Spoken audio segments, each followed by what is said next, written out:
Secretary Austin. In 2021, the two of us made our first foreign trip together, and we visited Seoul, as well as Japan. This was our first overseas trip, and the first 2+2 of this administration. I just got back from another trip to the Indo-Pacific a couple of weeks ago, which by our count was my 20th trip to the region since the start of this administration. But with the Republic of Korea, over the last three and a half years, we've strengthened our alliance, we've modernized our alliance, an alliance that for 7 decades has advanced peace, prosperity, and stability on the Korean Peninsula, in the Indo-Pacific, and increasingly around the world. Today, we have an opportunity to build on that progress and to also lay the groundwork to ensure that we continue delivering shared security and shared opportunity for our people in the years to come. Now, one of the things that we emphasized today was a reaffirmation of the United States' ironclad commitment to the ROK security, and that includes through extended deterrence. That's especially important in light of the ongoing provocations coming from North Korea, including another ICBM launch just yesterday. We condemn it in the strongest terms. The latest launch of many and other provocative actions that it's taken. Flagrant violations all of multiple UN Security Council resolutions. All countries should be demanding that the DPRK cease these destabilizing actions. We are closely consulting with our partners and also with Japan. In fact, Foreign Minister Cho and I were on the phone early this morning with our Japanese counterpart, and we will be focusing, as always, on this in the days to come, including the actions we'll take in response. All of this reinforces why we have to remain focused on maintaining peace and stability in the Indo-Pacific and on the Korean Peninsula in particular, even as we work with European partners to respond to the DPRK's deepening security relationship with Russia. We now assess that there are some 10,000 North Korean soldiers in total in Russia. And the most recent information indicates that as many as 8,000 of those North Korean forces have been deployed to the Kursk region. We've not yet seen these troops deploy into combat against Ukrainian forces, but we would expect that to happen in the coming days. Russia has been training DPRK soldiers in artillery, UAVs, basic infantry operations, including trench clearing, indicating that they fully intend to use these forces in frontline operations. Should these troops engage in combat or combat support operations against Ukraine, they would become legitimate military targets. Now, one of the reasons that Russia is turning to these North Korean troops is that it's desperate. Putin has been throwing more and more Russians into a meat grinder of his own making in Ukraine. Now, he's turning to North Korean troops, and that is a clear sign of weakness. Russia's been suffering some 1,200 casualties a day in the east, more than at any other time during the war. And with the deployment of these North Korean troops to Russia and now to the front lines, this is the first time in 100 years that Russia's invited foreign troops into its country. Our two sides today discussed a range of options in response, and we're closely coordinating with allies and partners, particularly our European partners. We're continuing to serve security assistance to Ukraine, the United States, and we'll announce more in the coming days. What we're also seeing underscores the indivisibility of security between the Indo-Pacific and Euro-Atlantic theaters, something that is clearer and clearer to all of our allies and partners in both Europe and the Indo-Pacific. It's reflected in South Korea's growing partnership with NATO, as well as its support for Ukraine, providing generators, humanitarian assistance, and we've discussed what more the Republic of Korea may do in the future. But in all of the conversations that I've been having with partners in both Europe and the Indo-Pacific, increasingly we see a focus on the indivisibility of the security. With regard to China, we discussed the need to responsibly manage our competition with the People's Republic of China. We agreed that China should do more to curb the DPRK's provocative actions and to to stop support for Russia's defense industrial base, which is helping to perpetuate the conflict and the aggression by Russia in Ukraine. In the face of China's unlawful maritime claims in South China Seas, we remain committed to upholding freedom of navigation and freedom of overflight. We also underscored the importance of maintaining peace and stability across the Taiwan Strait. Even as we address these security challenges, we're also working together to expand our economic cooperation in ways that are having clear, direct, and powerful benefits for people in both of our countries. South Korea is now America's #1 source of foreign direct investment. And this is really worth reflecting on because foreign direct investment may be the best measure of trust and confidence because you don't make these investments unless you believe in the future of the country that you're making the investments in. So it's a powerful gauge of the confidence that South Korea has in the United States. And more broadly, we are the #1 recipient of foreign direct investment in the world. Again, a very powerful indicator the way the world sees the United States. Thanks to the CHIPS and Science Act, thanks to the IRA, since 2021, Korea's companies have pledged to invest $140 billion in the United States, and that will help create some 100,000 jobs. And those jobs will be in the industries of the future. We're now Korea's second largest investor. Together, we're advancing a shared economic vision for the Indo-Pacific and actually for the world. These goals are bolstered by growing trilateral cooperation with Japan, building on the historic Camp David summit that President Biden convened and hosted. And we look forward to another trilateral summit at the earliest opportunity. I mentioned at the start that Korea is increasingly a powerful and consequential leader around the world, a global pivotal state. It hosted the Summit for Democracy in March. We look forward to Korea hosting APEC next year. And together, we are working to uphold the rules-based international order, the UN, right now in the Security Council, where Korea is a member. Our alliance is continuing to do what it does best, which is deliver real results for our people, real benefits for Americans and for Koreans, and we're grateful for the strong bipartisan support that we enjoy in Congress for the alliance. President Yoon has said that the United States and Korea are marching together toward the future. Today, it's another reflection of the work that we're doing together, the fact that we are joined together in building a better, more secure, more prosperous future for all of our people. Thank you. Lloyd. Mr. Cho. Oh, Mr. Cho, you're right. Thank you. Thank you, Tony. 먼저 오늘 제6차 한미 외교국방장관 회의를 First of all, I would like to extend my sincere gratitude to Secretaries Blinken and 오스틴 for 국방장관님께 co-hosting 감사의 the 말씀을 6th 드립니다. ROC U.S. Foreign 지정학적 Affairs 대전환기를 meeting 맞아 today and warmly 지역 및 welcoming the 글로벌 Korean 안보 위협이 delegation. 갈수록 In this 심화되고 time of 있는 geopolitical 엄중한 안보 transformation, 상황 where 속에서 regional and global 양국의 security 외교 threats are 국방장관이 ever 함께 모여 increasing, 공동의 as 대응 in 방안을 the 논의한 security 것은 landscape, 매우 our two 의미 있고 nations' foreign and defense 시의적절한 ministers have 것이었다고 come together 생각합니다. and discussed joint 우리는 오늘 responses, 회의에서 which was an 한반도 extremely 문제와 meaningful and 동맹 timely 강화 endeavor. 방안 그리고 In 지역 today's 및 meeting, 글로벌 we 이슈에 addressed 관해 the Korean Peninsula 포괄적이고 matters, 심도 ways 있는 to 협의를 갖고 strengthen the alliance, 이를 토대로 as well as 공동 regional 성명에 and global 합의하였습니다. issues by having 특히 comprehensive and 최근 in-depth 북한의 러시아 discussions, 파병을 포함한 based on which we 러북 agreed on a 군사협력이 joint statement. 다수의 유엔 안보리 결의에 대한 명백한 위반임을 재확인하고 가장 강력한 언어로 이를 비탄하였으며 북한군 파병을 포함한 일체의 불법 군사협력을 즉각 중단할 것을 강력히 촉구하였습니다.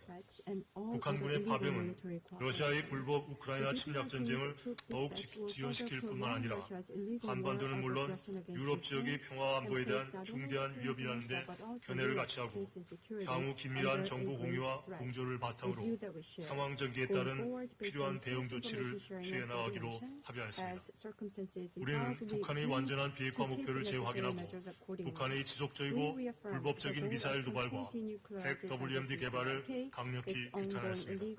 특히 우리는 우리는 어제 북한의 장거리 탄도미사일 발사가 한반도와 국제사회의 평화 안정에 심각한 위협이자 유엔 안보리 결의에 대한 중대한 위반임을 지적하고 이를 강력히 규탄하였습니다. 우리는 북한의 상습적인 안보리 결의 위반 행위에 대해 대북 제재 조치가 보다 강력하고 실효적으로 이행될 수 있도록 국제사회의 협력을 지속해 나가기로 하였습니다. 이와 관련 한미 양국은 새로운 안보리 대북 제재 이행 감시 메커니즘인 다국적 제재 모니터링 팀 MSMT의 출범을 환영하고 국제사회의 대북 제재 이행을 계속 견인하기 위해 긴밀히 공조해 나가기로 하였습니다. 한미는 북한의 미사일이 북한에게 전략적 자산이 아니라 부채가 되도록 계속 적극적인 노력을 기울여 나가기로 하였습니다. 우리는 윤석열 대통령이 8.15 통일 독트린에 대해서도 협의를 가졌으며 미국은 자유, 평화, 번영의 통일 한반도 실현을 위한 윤 대통령의 비전에 대한 지지를 재확인하였습니다. 우리는 또한 작년 4월 윤 대통령 국빈 방미 시 발표된 역사적인 워싱턴 선언의 후속 조치를 통해 가일층 강화된 확장 억제 협력을 기반으로 핵기반 동맹을 흔들림 없이 발전시켜 나가기로 하였습니다. 미국은 한국에 대한 확고한 확장 억제 공약을 재확인하였으며 양국은 한국에 대한 북한의 어떠한 핵 공격에 대해서도 즉각적이고 압도적이며 결정적인 조치로 대응할 것임을 분명히 하였습니다. 우리는 한미 상호방위 조약이 우주 사이버 영역에도 적용됨을 확인하고 우주 사이버 공간에서의 억제를 더욱 강화해 나가기로 하였습니다. 또한 국방과학기술 및 방산 협력을 강화해 동맹의 기반을 더욱 튼튼히 다져나가기로 하였습니다. 우리는 인태지역의 규범 기반 국제질서 수호를 위해서도 계속 긴밀히 공조해 나가기로 하였습니다. 영내 어떠한 일방적 현상 변경 시도에도 반대하며 항행과 상공 비행의 자유 등 유엔 해양법 협약과 국제법이 보장하는 기본적 권리 의무가 준수되는 해양 질서 확립이 매우 중요하다는 점을 재확인하였습니다. 우크라이나에 대한 국제연대와 지원 의지도 재확인하였습니다. 우리는 올해로 71년째를 맞이하는 한미동맹이 민주주의, 인권, 법치 등 양국이 공유하는 핵심 가치와 양국민 간 확고한 신뢰를 바탕으로 그 어느 때보다 강력하게 유지되고 있다는 데 의견을 같이 하고 동맹의 외연과 깊이를 더욱 확대 심화시켜 나가기 위해 앞으로 한미 외교국방장관 회의를 정례적으로 개최하기로 합의하였습니다. 한미 외교국방장관 회의의 정례화는 가장 성공한 동맹인 한미동맹의 협력을 더욱 제도화하고 내실화하는 데 기여할 것입니다. 두 분 장관님께 다시 한번 깊은 감사의 말씀을 Thank you, Secretaries Blinken and Austin once again. Minister Kim, Foreign Minister Cho, it's great to have you with us here in Washington. Today's meeting has once again demonstrated the importance of our ironclad alliance.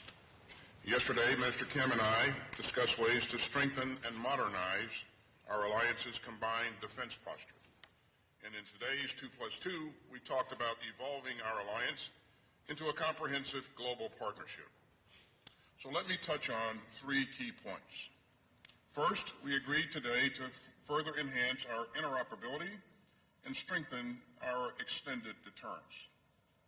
Our countries are deepening our nuclear and strategic planning efforts through the Nuclear Consultative Group.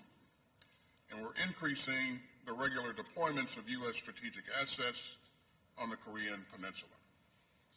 We also affirm that attacks in space or cyberspace that clearly challenge the security of the alliance could lead us to invoke Article 3 of the Mutual Defense Treaty. So to improve our awareness of threats in the space and cyber domains, we're enhancing our interoperability and information sharing. Second, we're expanding the cooperation between our defense industrial bases. That includes the U.S. Navy's certification of ROK shipyards to maintain, repair, and overhaul U.S. Navy ships. And that will help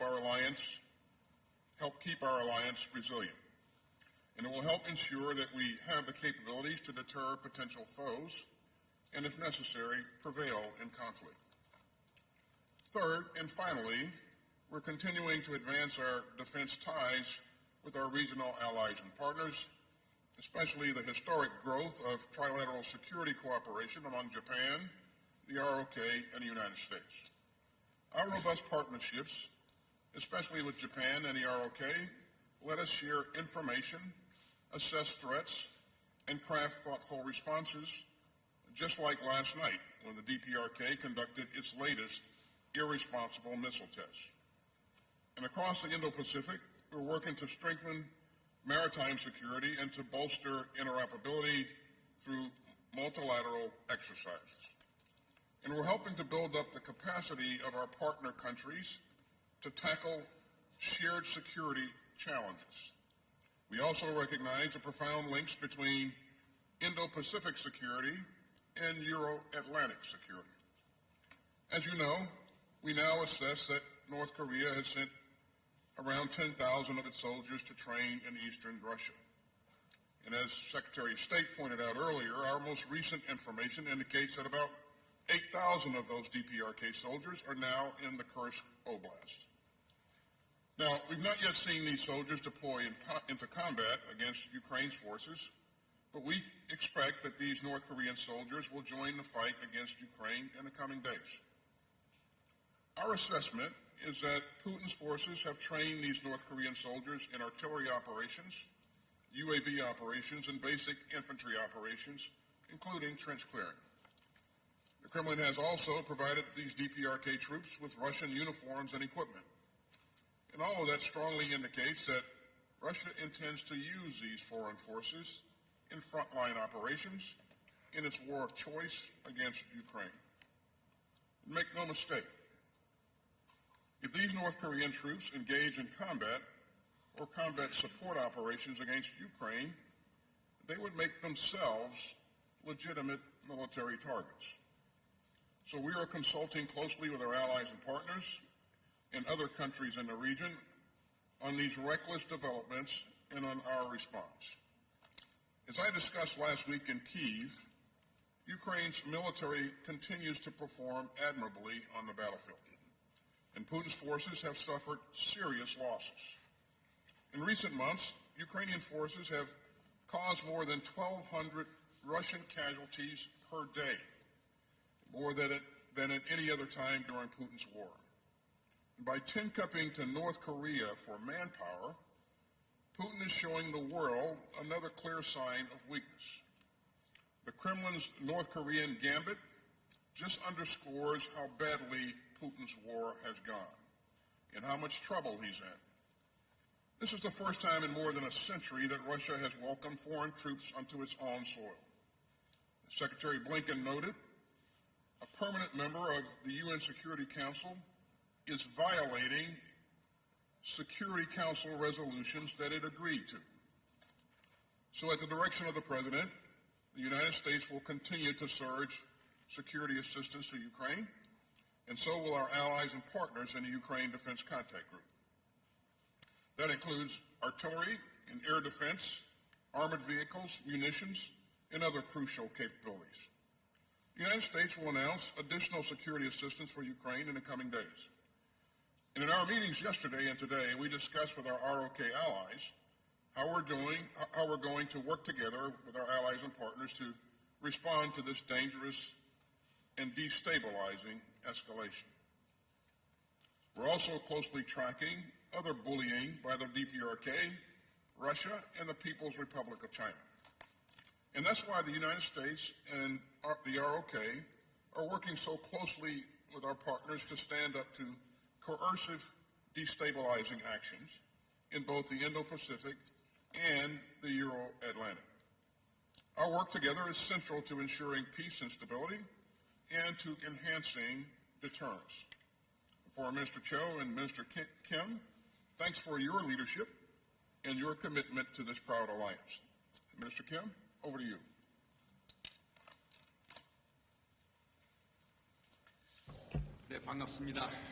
Good afternoon. I am the Minister of National Defense of the Republic of Korea.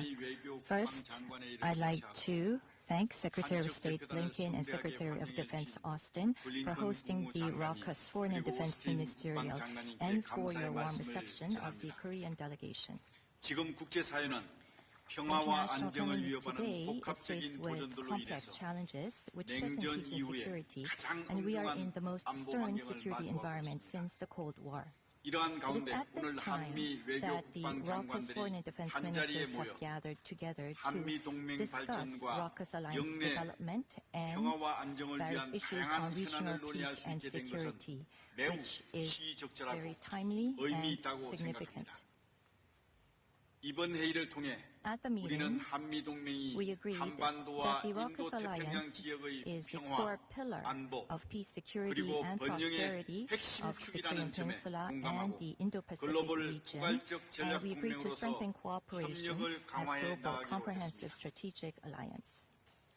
우리는 어제 발사한 On 북한의 North Korea's ICBM에 대해 한 목소리로 ICBM launch 규탄하고 yesterday, we 북한이 denounced this with one 유엔 voice 안보리 and 결의를 준수할 urged 것을 North Korea to 촉구했습니다. abide by the UN 아울러 Security Council resolutions. 고도화되는 북한의 Also, 핵미사일 on the 위협에 escalating North 억제 Korean nuclear 대응하기 and 위한 missile 협력을 threats, we agreed 지속 to 강화해 continuously 나가기로 strengthen 했습니다. cooperation on deterrence and 우리는 response. 북한의 러시아 파병 등 On North Korea's 러북 deployment of 간 troops to 불법적인 Russia and 군사 illegal military 협력을 가장 cooperation 강력한 with 언어로 Russia, 규탄하고 we denounced this with strong words 북한군 파병을 and 즉각 strongly 철회할 것을 urged the 강력히 immediate 촉구했습니다. withdrawal of North Korean troops. 한미는 지난 7월 공동 지침을 We 완성함으로써 have completed the joint 한미 동맹을 guidelines in July, 명실상부한 last 핵 July, 기반 and 동맹으로 thus uplifting the 격상시켰습니다. RAUCUS alliance into a 우리는 nuclear-based alliance 북한의 in name 완전한 and substance. 비핵화라는 We 공동의 reconfirmed 목표를 our common goal 재확인하고 of the complete 역사적인 denuclearization 공동 of North 지침을 Korea, 기반으로 and based on historic 확장 joint 억제의 guidelines, 실행력을 we agreed to 지속 continuously 강화해 strengthen 나가기로 the 했습니다. implementation of extended deterrence. 미국은 모든 The 범죄의 U.S. 군사 능력을 reconfirmed 운용해서 the strong commitment 대한민국에 to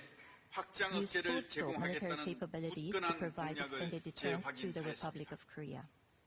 우리는 한미 상호 방위 We 조약의 범위가 confirmed that the 우주와 scope of the Mutual 사이버 Defense 영역에도 Treaty 적용됨을 확인하고 applies to space 우주와 and 사이버 cyber 영역에서 domains and 협력을 agreed to 강화해 strengthen 나가기로 cooperation in space and cyber 우리는 domains. 글로벌 공급망 위기와 첨단 To 기술 respond to new 경쟁 등 challenges, 새로운 including 도전에 global 대응하기 supply 위해 chain crises and advanced 과학기술 technology 동맹으로 진화해 competition, 나가야 we 한다는 점에 concurred that we 공감하고 need to evolve into a 방산 science and 및 technology 국방 alliance 과학기술 협력을 and 강화해 나가기로 agreed to 했습니다. strengthen cooperation in defense industry and 우리는 defense science and 영내 규칙 technology. 기반 국제 질서 수호의 We 중요성에 concurred on the 공감하고 importance of upholding 가치를 rules-based 공유하는 international order in the region 나라들과 and 협력을 강화해 on 나가기로 했습니다. enhancing cooperation with other 특히 value-sharing countries. 한미일 In 안보 particular, 협력 we 강화는 agreed to 물론 strengthen ROC-US-Japan 양국의 인도 security 태평양 전략에 cooperation, 기반하여 and based on our 아세안 및 Indo-Pacific 태평양 strategies, 도수국가의 we 협력을 agreed to expand 확대하고 cooperation with the ASEAN 오크스 and 필러 2 Pacific 등 Island 새로운 nations. 분야의 협력에 있어 And in 시너지를 new areas 창출해 of 나가기로 cooperation, 했습니다. such as AUKUS Pillar 2, we have 우리는 오늘 agreed to 회의가 create 한미 synergy. 동맹이 The 글로벌 meeting 포괄적 today 전략 we 동맹으로 assess is a 발전하는 데 있어 cornerstone for developing 초석이 the ROCUS 되었다고 alliance into a 평가하고 global comprehensive strategic 앞으로 alliance. 한반도는 물론 And we will 영내의 closely 평화와 안정, cooperate for peace, 번영을 security, and 위해 prosperity on the Korean 긴밀히 Peninsula 협력해 and 나가기로 in 했습니다. the region. 같이 갑시다. 같이 We 갑시다. go We together. go together. 감사합니다. Thank you.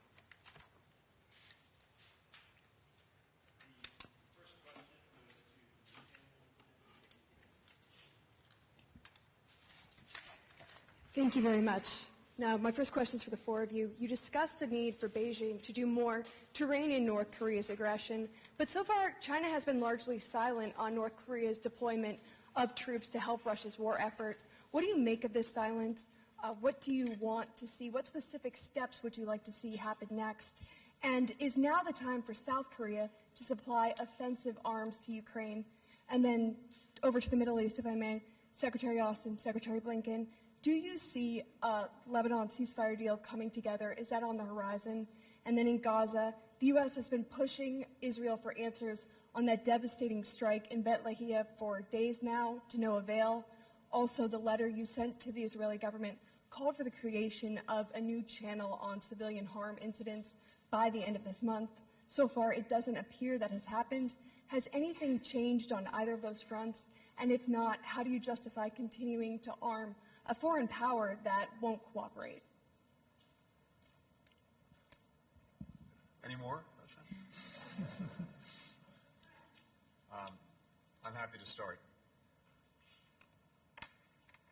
As we said, I think each of us, and as we say collectively, we believe that the entire world should be insisting and demanding that the DPRK cease its provocative actions, both in terms of the repeated missile launches in violation of UN Security Council resolutions, and now also providing its troops for Russia's use in this war of aggression against Ukraine.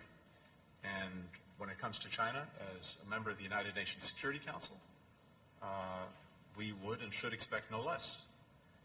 And we've had communications with China. In fact, we had a robust conversation just this week, and I think they know well the concerns that we have and the expectations that both in word and deed they'll use the influence that they have to work to curb these activities. So we'll see if they take action, but I think this is a demand signal that's coming not just from us, but from countries around the world that see what the DPRK is doing both in the immediate region on the Korean Peninsula, but also what it's doing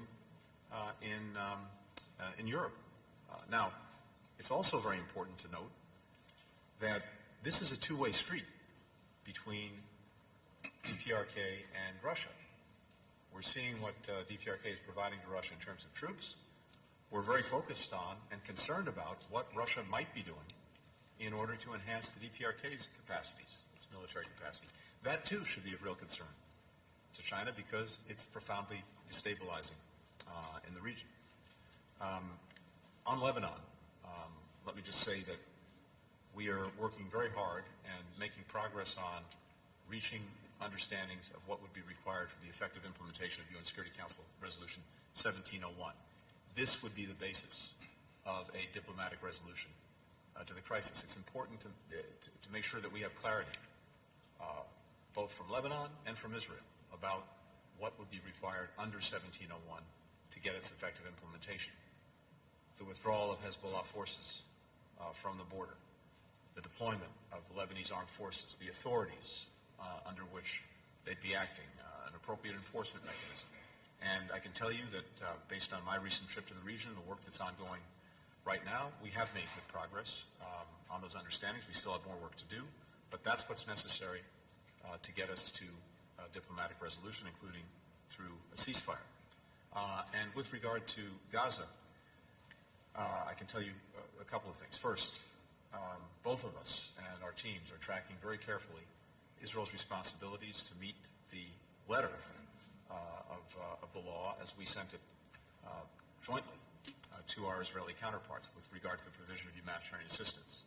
And there's been real progress, but insufficient, and we're working on a daily basis to make sure that Israel does what it must do to ensure that this assistance gets to people who need it inside of Gaza.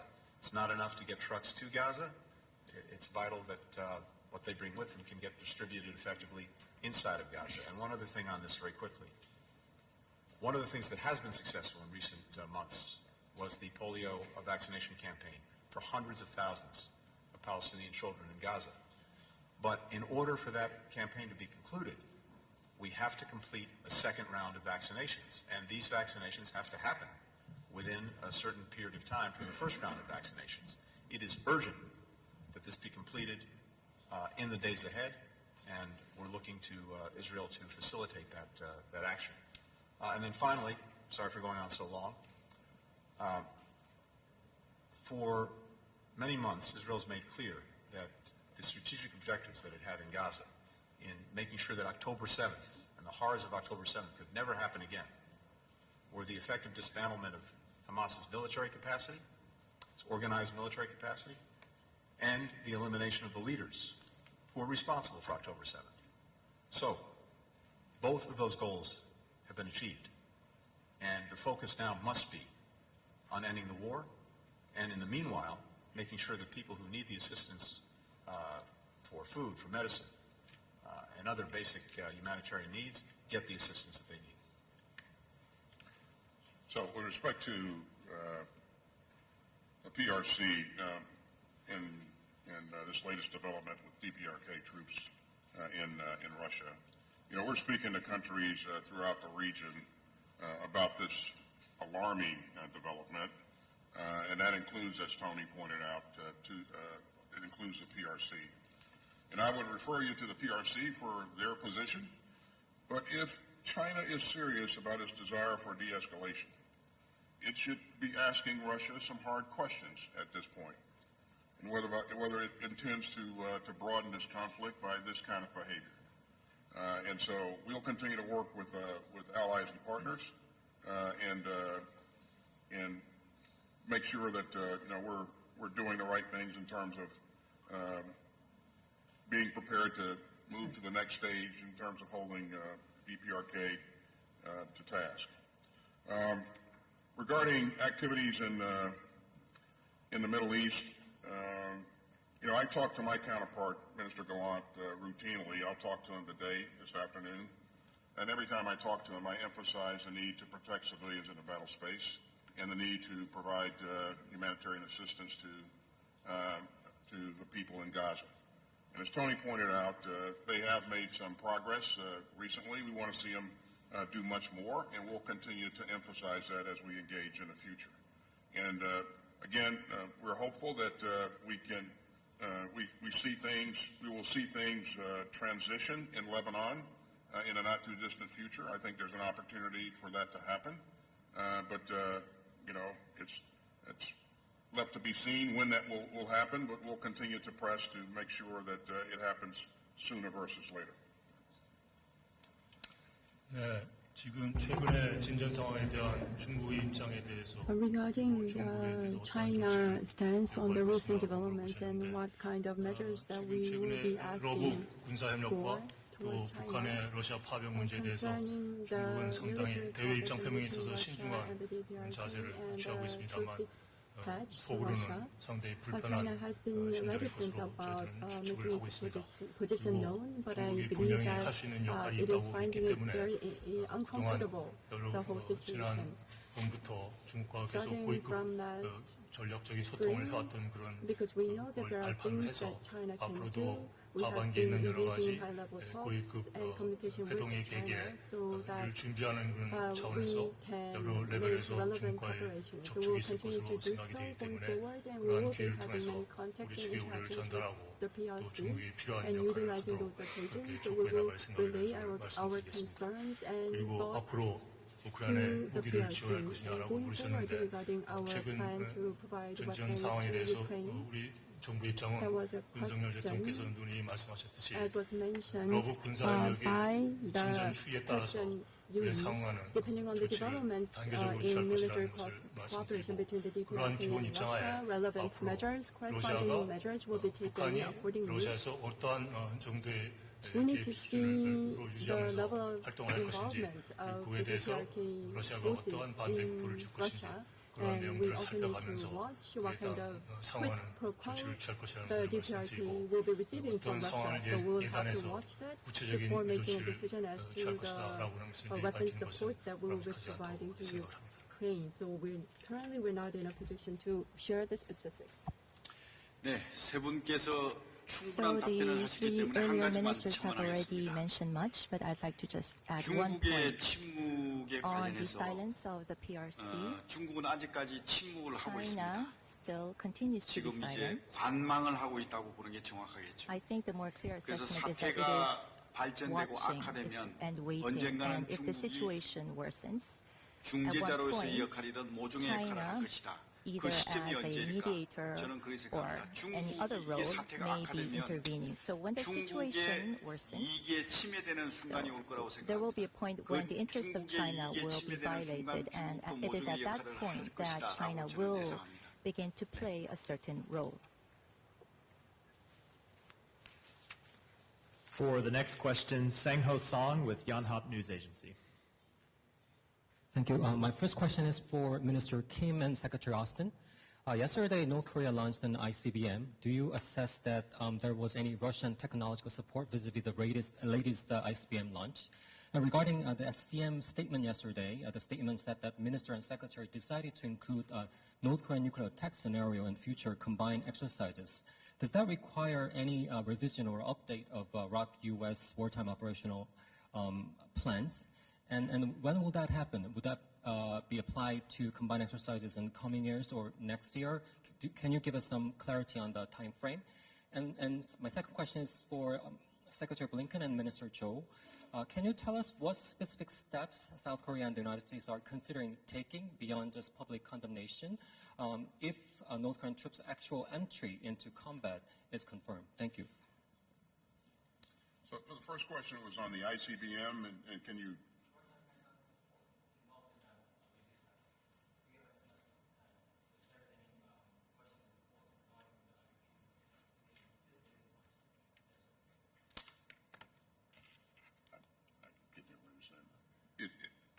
Do you have any assessment indicating that there was any Russian technological support regarding the ICBM launch this week?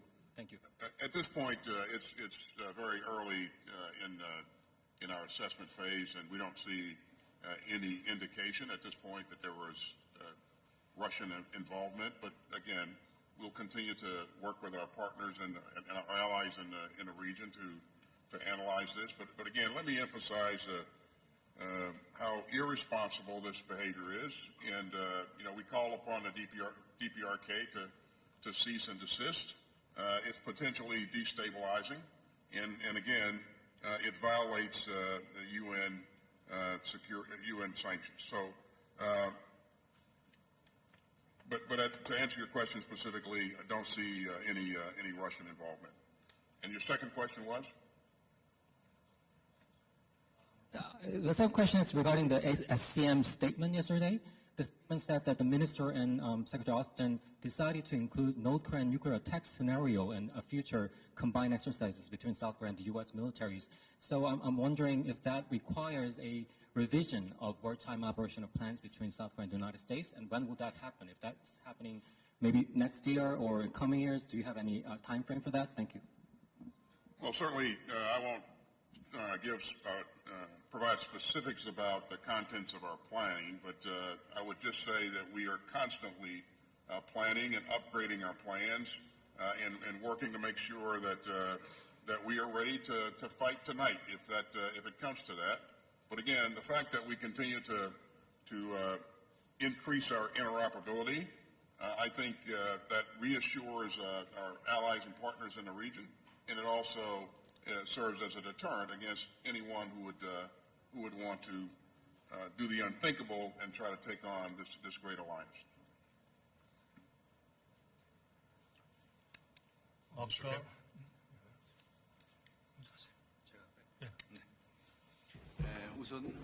Firstly, on the first question, on North Korea's ICBM launch, was there a technical support from Russia? That has not been confirmed at the moment. And what we predict is that there is no evidence that Russian technology support was provided. Secondly, so combined exercises based on North Korean nuclear capabilities. In all of the operational plans, it is based on strategy, and based on the strategic plan, implementation happens. And so that is how we proceed with our exercises, and it will be implemented as soon as possible. So I think that is as far as I can say. 아까 그 한미 양국의 공개적인 규탄 발언 이외에 실제적으로 어떤 조치를 취하겠느냐고 보셨는데 condemnation between our two nations, what specific actions are we considering? That was the question. At this point, 그리고 국제사회의 특정 그룹별로 아웃리치하는 그런 방안, 그리고 독자적인 제재를 어떻게 서로 조율해가면서 할 것이냐 하는 그런 문제들을 지금 협의를 하고 있고요. 그건 어떤 발생 가능한 시나리오를 다 상정해서 이러이러한 일들이 생기면 이러이러한 대응 조치를 취할 것이다라는 걸 조율을 말씀드리는 것이고, 구체적인 그 어떤 액션이 취해지는 것은 어떤 러브 군사협력의 구체적인 액션이 우리에게 어떤 확인이 됐을 경우에 그에 따라서 하나하나 대응 조치를 취할 것이라는 말씀드리겠습니다. Once that's confirmed, we will take actions accordingly. Yeah, and I can only reinforce what the Foreign Minister said. We will, of course, consult closely with allies and partners. We see North Korean troops enter into combat. As both Lloyd and I have said, that makes them legitimate military targets, but we'll be consulting with allies and partners on any additional steps and any additional measures we may choose to take. For our part, for the United States, As I mentioned earlier, you'll be seeing additional security assistance heading in the direction of Ukraine very soon, to be announced in the coming days. And throughout these months, we will be with more than 50 countries, continuing to strengthen and build support for Ukraine's defense with everything that it needs to effectively defend itself, as well as continuing to put pressure on Russia and to deal in many other ways with the ongoing aggression. For the next question, Noah Robertson with Defense.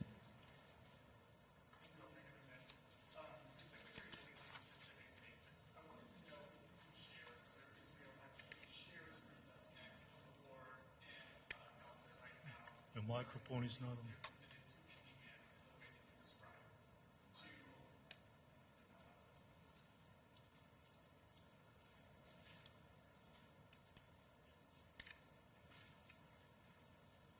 Can you hear me? Did you hear the question, or should I repeat it? No, I got it. Thanks. Perfect. Thank you. And to both Secretary Austin and Secretary Blinken, I wanted to know if you could describe the progress that you've seen in humanitarian aid and whether you believe with Gaza that Israel is on track to reach a sufficient level for your satisfaction, and if you could expand specifically on what channel that the U.S. has used to communicate with China about the DPRK's actions in Russia.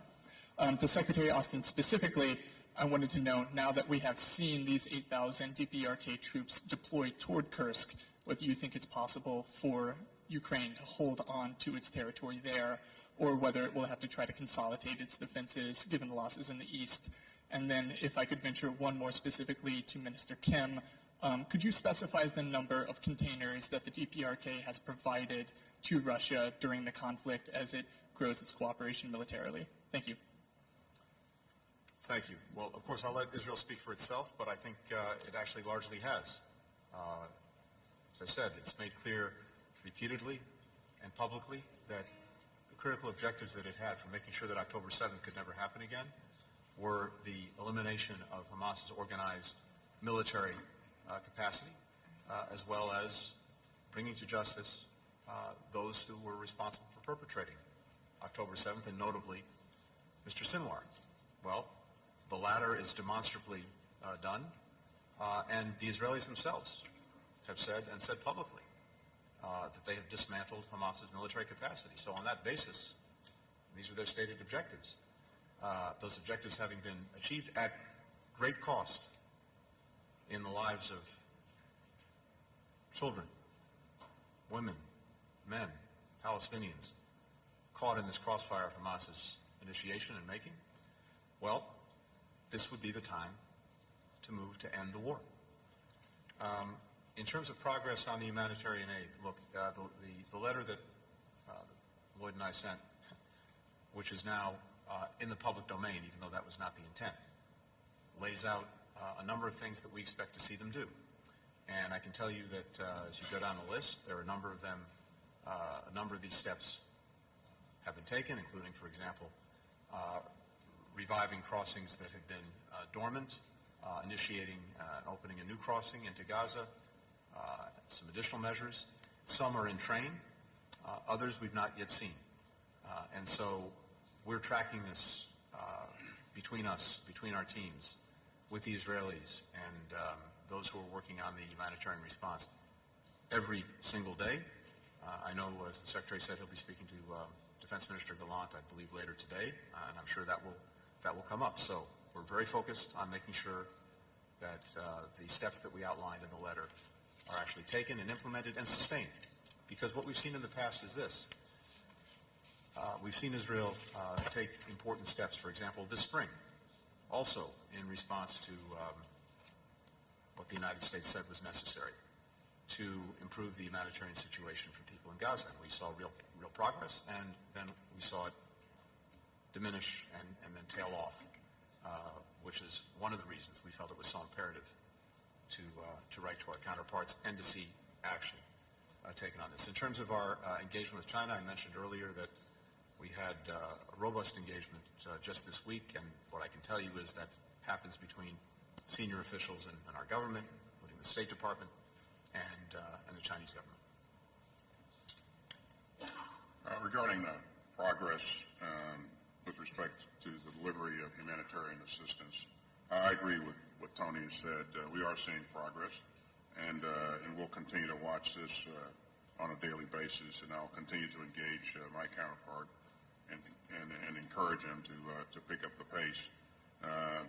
More crossings being opened, more humanitarian assistance going in.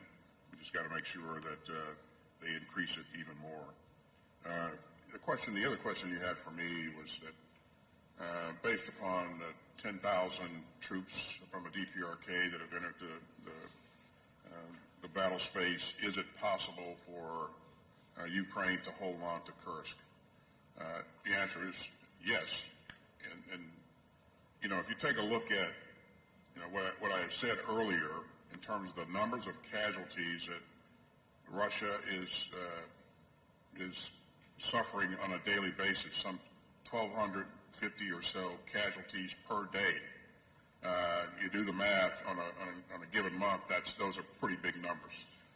And so the number 10,000 kind of pales in comparison to those kinds of casualties. So this 10,000 won't come close to replacing the numbers that the Russians have lost. And again, I think they're at a point now that if they got to go seeking for assistance to a country like the DPRK, then I think they have some problems. But yes, I do believe that they can hold on to the territory if they choose to do that. They do have options. They can do a number of things, but if they choose to do that, they can hold it. So. And just before turning to my colleague, there's one thing I want to make sure that I emphasize as well, because I'd be remiss if I didn't say it. Of course, the other absolute requirement for this war to come to an end is for the hostages to come home. And that includes the 7 Americans. So we're working on that every single day, but that is absolutely necessary and with every passing day, increasingly urgent.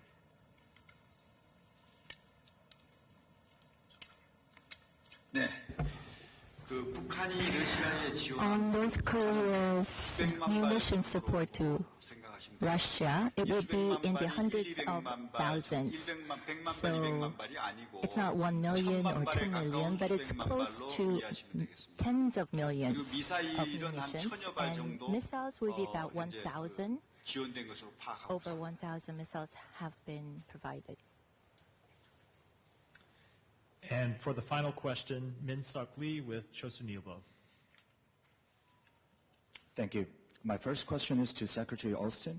Has there been any new U.S. intelligence or assessment of what Russia might offer North Korea in exchange for deploying over 10,000 troops, whether in the form of military aid, advanced weapons technology, or economic support?